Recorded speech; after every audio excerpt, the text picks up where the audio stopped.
What's going on, guys? Today we're working on the FRS, and to my surprise, I've been able to recruit Drift Dad to help me. I've been willing to help every other time. It's just your mom takes up my time. Yeah. She needs me, right? I guess so. Right.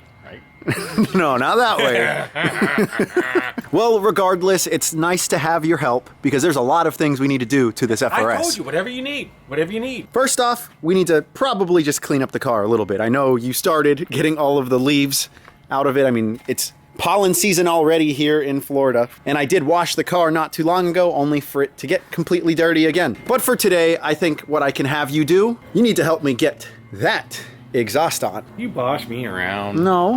You boss me around all the time. So I've been driving around the FRS without an exhaust. My Tomei Type 80 that I had unfortunately cracked at the mid-pipe. So I put on the little mid-pipe section that was still good. And unfortunately, when driving it, you just get way too many fumes in the cabin. And way too high. I wouldn't say I get high, but... Oh, I get you. You get high before you die. If you guys remember 2 videos ago, we replaced the exhaust, so it honestly sounds like dog crap.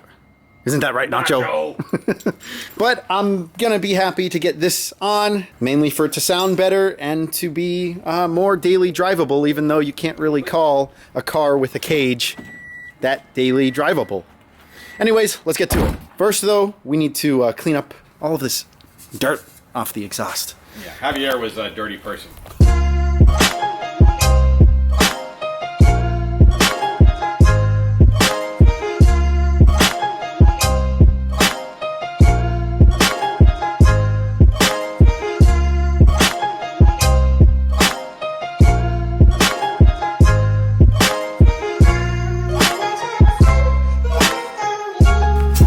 I'm pretty surprised at how good of job that aluminum polish did. You think it's the polish or you think it's me? Maybe a combination of the two. Yeah. Even though it doesn't look like you're putting all that much elbow grease into it. Yeah, no, I'm excited. It does have a couple of scrapes on the bottom side of it. I'm not all that worried, but it is an actual HKS exhaust. So no more dinky track pipe that I was running on it before. And with the FRS jacked up, I might as well show you the current exhaust situation. The Tomei pipe, where it broke from, I just mounted it to the front pipe and just let it sit out the back. And I believe there are a couple of holes in the transmission tunnel that are pretty close, which explains exactly why it would smell like exhaust so much when you're driving it. I might as well give you guys a little sound clip too.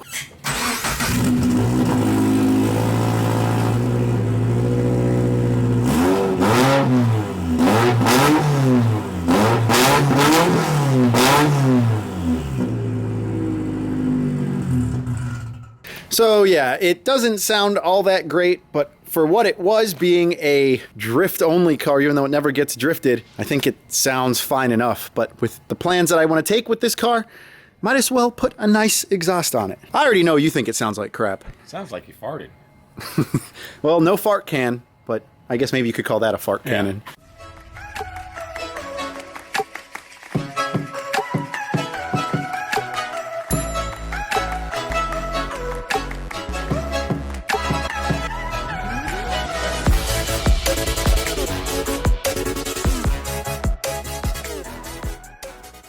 All right, new exhaust is on. I don't know how I feel about it, how it looks without the bumper. But like I said, that's bound to change in the future. Let's go ahead and start it up.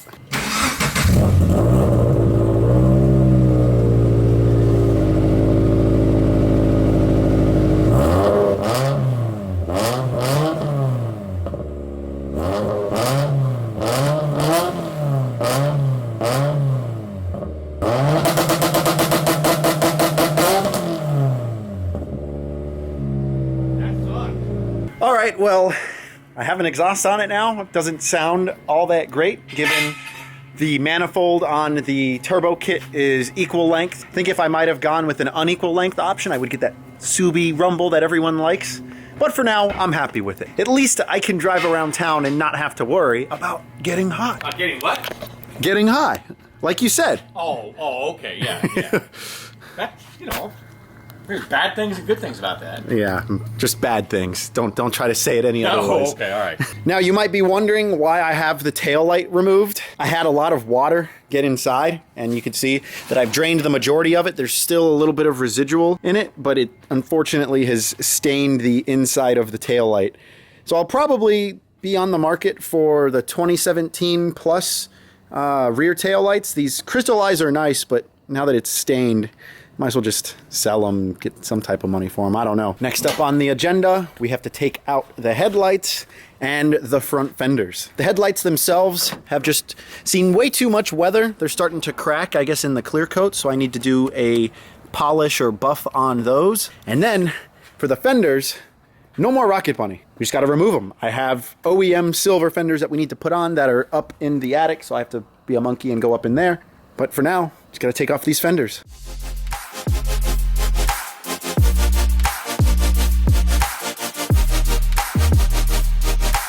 Okay, headlights are out. Was kind of a pain in the butt because these connectors felt like they were almost dry rotted to the point to where you couldn't depress the tab, but we managed to get them out. Now we just need to get the fenders. Just a couple of 10mm bolts scattered all throughout.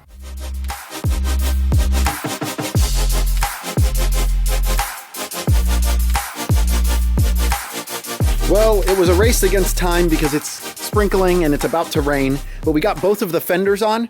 The issue that we're running into, when I wrecked the car a couple of years ago, when I went up in the air, because I had this lobster fitment, when I came back down, the tire pushed into the fender and bent this bracket here. And unfortunately, it's spot welded in, and it's really difficult to get the fender, this new fender that I have, to align to where it's supposed to mount to. So I'm thinking I'm gonna have to order a new bracket and then somehow get it spot welded back in so it can align decently. I keep telling you, you don't have to spot weld it. Yeah, but You just bolt it in. There's you a way drill to it out and you bolt it in. There's a way to do it, and then there's a way to rig it. Again, so what is a spot weld? A spot weld is an auto manufacturer's way to make a cheap connection, so they don't have to have somebody in there connecting something, right? Yeah. So well, you just we'll see. I'll look at my options. Maybe I could get a spot welder if you for want, not just that smash expensive. it. No, Smash it. no. You just say Hulk smash. No. The passenger side, though, did fit without any issue. And, you know, given my plans for this car, are we going to get these resprayed white? Are we going to wrap the car? Are we going to go with another body kit? Who knows? But that's for you guys to find out.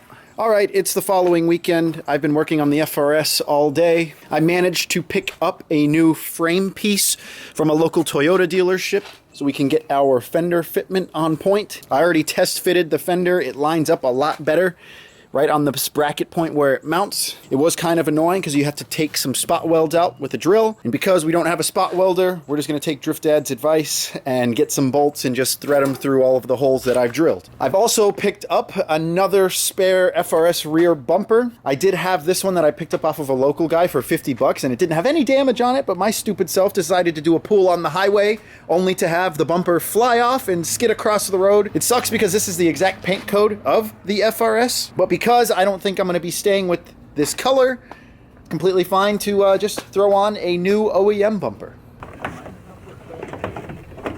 All right, the rear bumper is on thanks to my boy Javier. Pedro, you're just sitting there chilling? I'm supervising. Oh, you're supervising. Hey, no harm, no foul. At least you're here and keeping us company. I'm here for technical support. True, Mr. Technician. But now that the rear bumper is on, we need to run to Ace Hardware so I can get the pieces to bolt this bracket on, and get the fender on, then my headlights.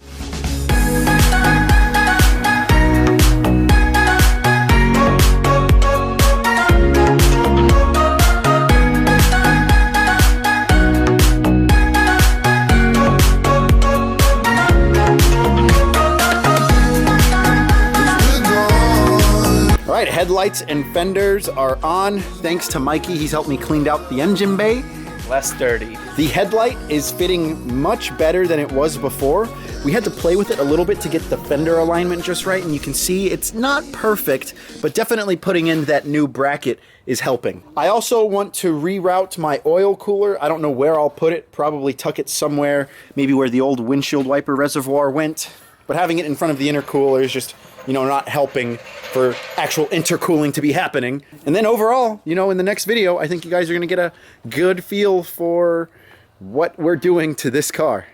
It's not the prettiest right now, but boy, oh boy, I'm telling you, that's gonna change. Oh yeah, and I forgot, I spent like 4 hours this morning buffing and cleaning the headlights with a 3M headlight restoration kit. I've used it before on my 350Z and it worked wonders, so I used it again on my Spec Ds and they look pretty much brand new. So I'll put a link to that kit in the description in case you guys need to use it. Show them your fingers. Yes, Mike, my fingers. They boiled up because I was using too much friction. Hope you guys enjoyed this video. Stay tuned for more FRS stuff to be done. Maybe I should drift this thing before we take the next steps. Let me know what you guys think in the comments down below. And with that said, I hope you guys have an awesome day. And me and Mikey will see you guys next time. Peace.